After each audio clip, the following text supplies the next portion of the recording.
kami. Kembali kami datang pada saat ini ya Tuhan. Kami berserah secara total. Engkau sebagai penguasa di dalam diri kami pribadi lepas pribadi. Biar Tuhan kami izinkan roh-Mu yang bekerja dalam kehidupan kami lewat telinga kami untuk mendengarkan kebenaran firman. Bahkan Engkau juga memakai hamba-Mu sebagai lidah-lidah Allah, sebagai penyambung kekuatan Allah kepada umat-umat manusia, agar manusia tetap bersandar sepenuhnya kepadamu ya Bapa.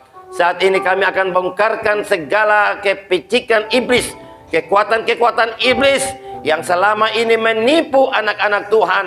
Bertahun-tahun mereka menipu hamba-hamba Tuhan. Tetapi sekarang kami akan bukakan, biar Tuhan urapi kami ya Tuhan, supaya kami terlepas dari terbelenggu ini ya Tuhan, sehingga kami selalu maju dan bertumbuh terus, berkemenangan, dan punya api-api dalam mengikuti setiap aktivitas gereja ini. Kami percaya saat ini Tuhan, biarlah roh Tuhan bekerja di tengah-tengah pemberitaan firman ini. Dalam nama Yesus kami berdoa, haleluya. Semua katakan amin. Salam untuk kita semua. Saya memohon kepada Tuhan, biarlah ada waktu yang 30 menit ini, setengah jam ini, benar-benar kita dapat terinspirasi lewat firman ini. Di mana kehidupan umat-umat manusia, saya telah melihat sekalipun hamba Tuhan, sekalipun dia seorang hamba Tuhan, selalu dia dituding, ditipu-tipu terus, sehingga dia semakin hari semakin jauh daripada Tuhan. Kita tidak lama lagi, kita buka ke firman Tuhan Matius 12 ayat 43. Kita dengar baik-baik tentang firman Tuhan ini. Kembalinya roh jahat. Matius 12 ayat 43 sampai 45. Apabila roh jahat keluar dari manusia, ia pun mengembara ke tempat-tempat yang tandus mencari perhentian, tapi ia tidak mendapatnya. Lalu ia berkata, aku akan kembali ke rumah yang telah kutinggalkan itu. Maka pergilah ia dan mendapati rumah itu kosong, bersih, tersapu, dan rapi teratur. Lalu ia keluar dan mengajak 7 roh lain yang lebih jahat daripadanya. Dan mereka masuk dan berdiam di situ. Maka akhirnya keadaan orang itu lebih buruk daripada keadaan semula.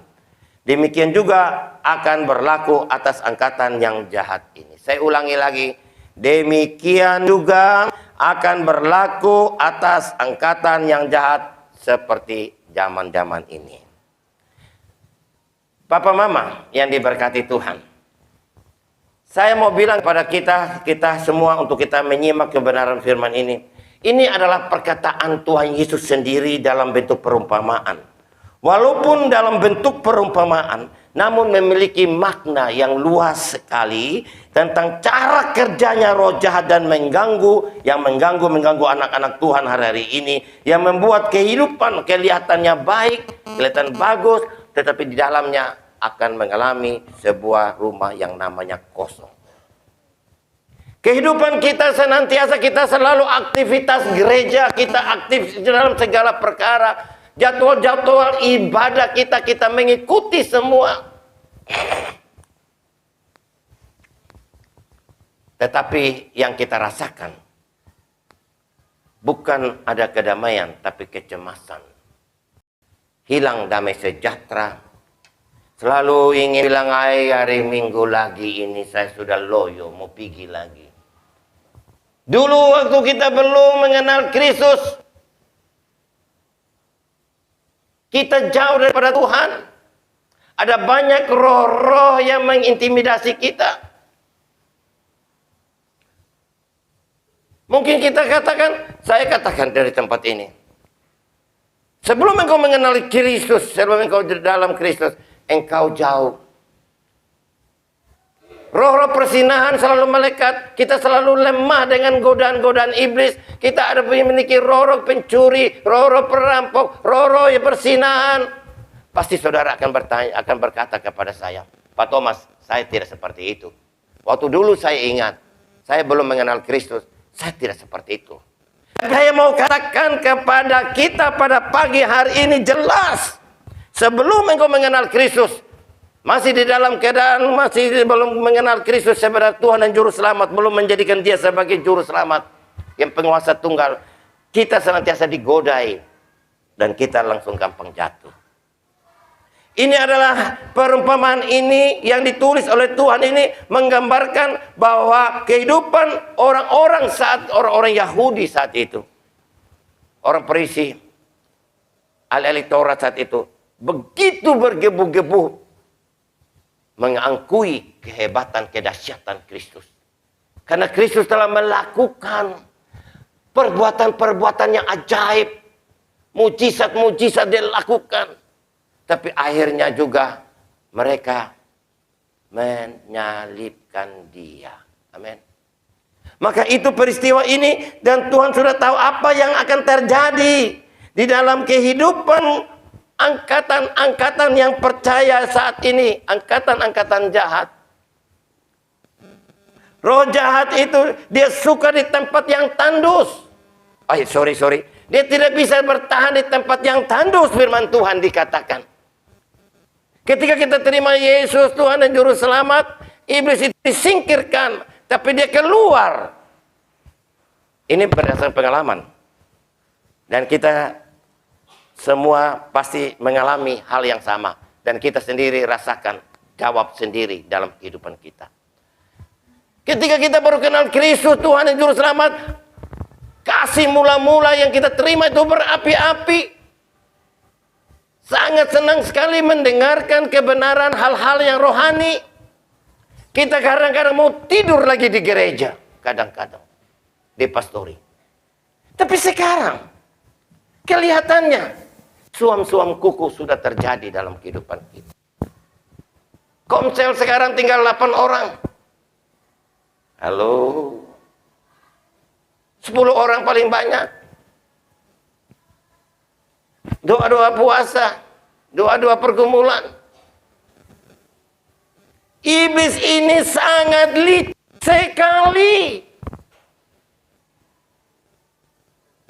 Iblis ini selalu licik dan dia selalu menipu akan umat-umat Tuhan hari-hari ini. Angkatan-angkatan sekarang.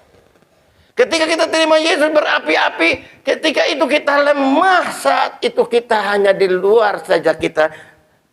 Aktivitas kita, gereja kita lihat, perubahan yang luar biasa, perubahan pelayanan yang luar biasa, hanya pertobatan secara lahiriah semua yang kita lakukan ini.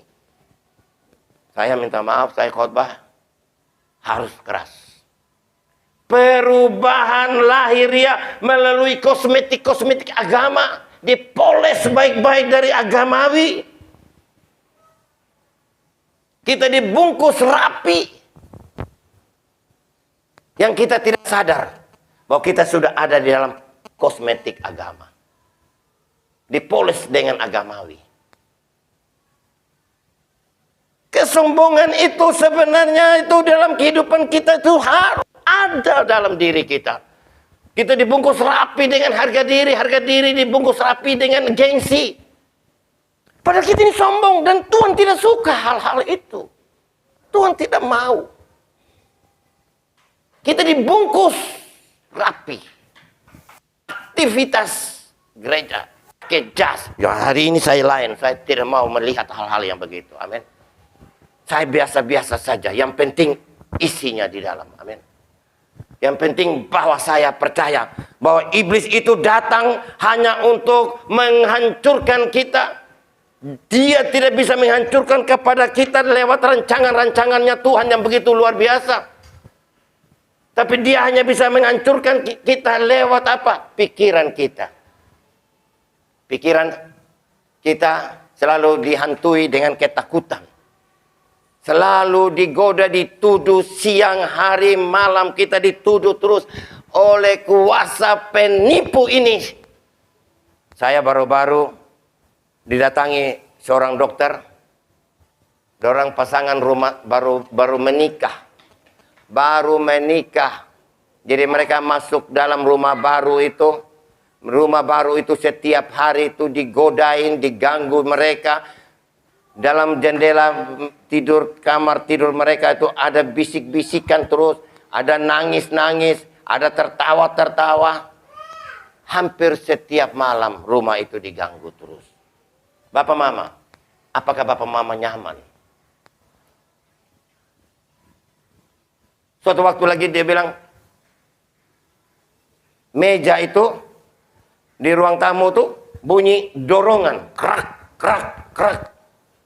Dia buka gorden, dia lihat betul baru berpindah tempatnya. Berpindah. Pada waktu itu saya bilang, panggil ibu dokternya dan istrinya, duduk, panggil keluargamu. Panggil saudara-saudaramu. Saya mau melayani. Ketika saya melayani di situ Bapak Mama, dia muncul dia punya keberanian. Secara spontan, sebelum habis khotbah, saya percaya, saya berani sekarang. Ketika dia mengatakan, saya berani, saya percaya. Saya bilang, engkau punya kekuatan sudah ada dalam dirimu oleh Tuhan Yesus. Amin. Dengan kehadiran engkau, pasti saya yakin dan percaya iblis tidak akan mengganggu engkau di sini lagi. Apa yang jadinya? Setiap minggu, setiap 2-3 hari saya telepon dia. Dia bilang, waduh Pak, rumah saya tidak berani ya ada gangguan lagi.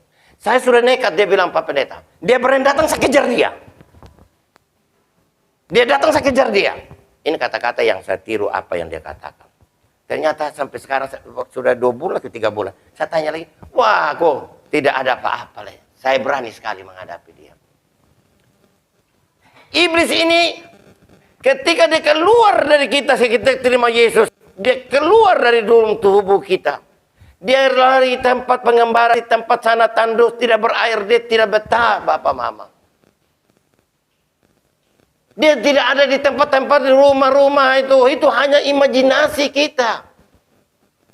Yang sesungguhnya dia doyan sekali masuk dalam kehidupan rumah-rumah ini. Rumah itu diibaratkan sebagai hati jiwa manusia itu. Dia tidak doyan, tidak suka keluar di tempat yang tandus dikatakan firman Tuhan. Manusia saja yang bilang, oh dia ada di sana, dia ada di sini. Karena sebenarnya titik kelemahan iblis itu hanya ada pada diri kita sendiri. Amin. Amin. Amin. Kita sudah takut setan, apalagi yang kita harus punya keberanian. Tidak mungkin lagi kita sudah menggadaikan kekuatan Allah dan tidak ada kekuatan apa-apa lagi kehidupan kita. Kita tidak memiliki kekuatan power lagi. Kalau setan saja kita sudah takut. Dia pergi di tempat yang tandus. Dia bilang begini di tempat tandus, aku tidak suka. Aku akan pergi ke rumah dulu 10, 15 atau 20 tahun itu yang aku pernah tinggalkan. Aku sangat suka dengan dia karena dia itu sangat sayang sama saya. Ketika saya suka ini dia lakukan ini. Ketika saya suka ini, saya mau ini, dia turuti apa maunya saya. Saya pingin untuk bersama-sama dengan dia lagi. Roh jahat itu di sini dia tidak bisa mengganggu kita ketika kita punya roh keberanian. Amen. Jadi saya mau melayani kepada saudara bapak mama yang punya rumah yang ada gangguan.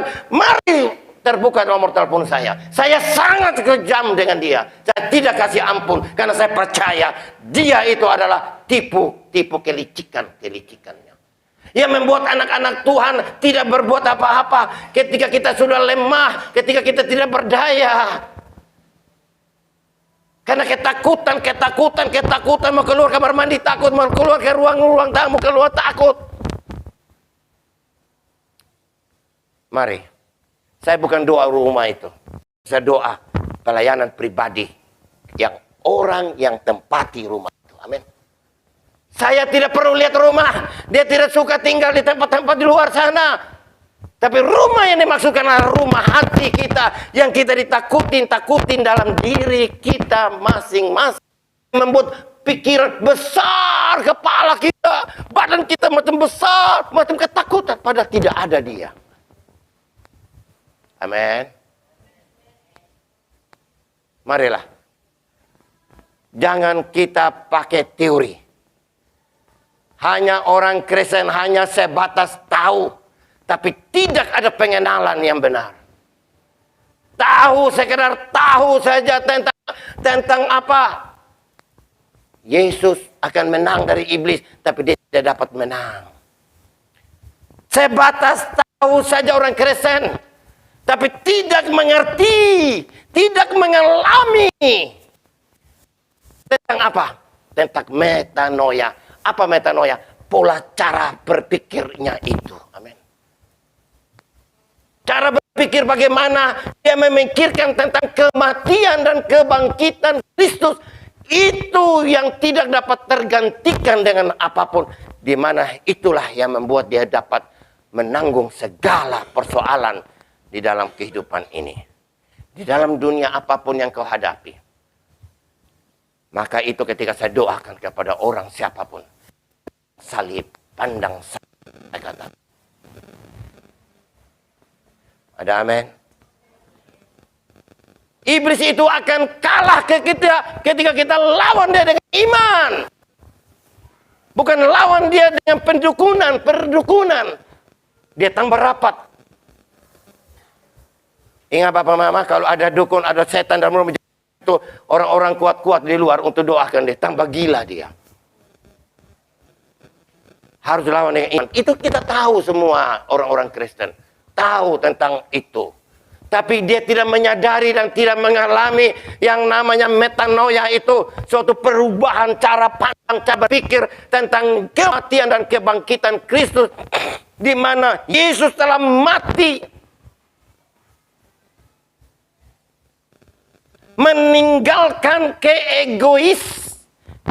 Meninggalkan kedagingannya. Melepaskan haknya. Disitulah rahasia saya mau berikan kunci kepada kita. Ketika engkau dapat melepaskan rahasia yang terbesar, itu haknya kita.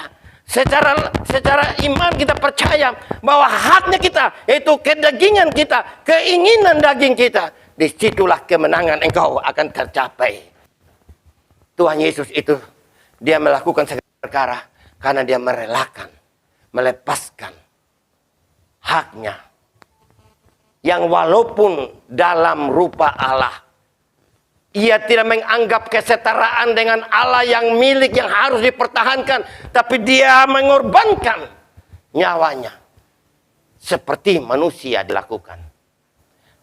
Ini adalah sebuah kekuatan rahasia di mana kita lepaskan kekuatan kita, itu kita lepaskan dengan haknya kita. Disitulah kita akan mengalami kemenangan di kemenangan. Nah ini sulit sebenarnya. Sedikit-sedikit kalau setan sudah ganggu, sedikit-sedikit kalau kita sudah berbuat dosa, aduh kita panggil pendeta, Pak Thomas, Ibu Gembala, Pak Lucy tolong doa. Ketika itu kita sudah habis pulang, 2 bulan lagi kita lakukan hal yang sama, dosa itu lagi. Pendeta-pendeta di El Sari tidak mau jarap ini. Ketika dia dengar pendeta dari Jakarta datang lagi, oh itu pendeta hebat, pendeta dahsyat itu.